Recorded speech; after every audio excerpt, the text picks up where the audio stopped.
वालेकुम वरहमतुल्लाहि वबरकातुहू। 12 रबीउल अव्वल के हवाले से कई सारे सवाल खड़े होते हैं और लोग पूछते हैं इसके हवाले से कि क्या इसकी हकीकत और हैसियत है और ये बात कैसे लोगों को पता चली।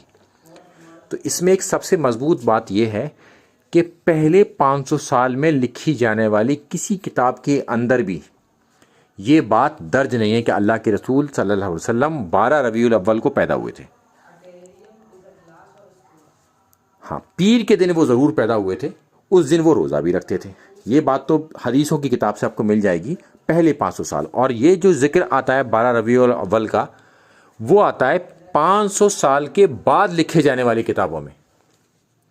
और सहाबा से या ताबाइन से या अल्लाह के रसूल सल्लल्लाहु अलैहि वसल्लम के दौर में झंडियाँ लगाना, नात ख़वानी करना, प्रोग्राम करना, इस हवाले से कोई चीज़ आपको नहीं मिलेगी पहले 500 साल की किताबों में। अस्सलाम वालेकुम वरहमतुल्लाहि वबरकातुहू।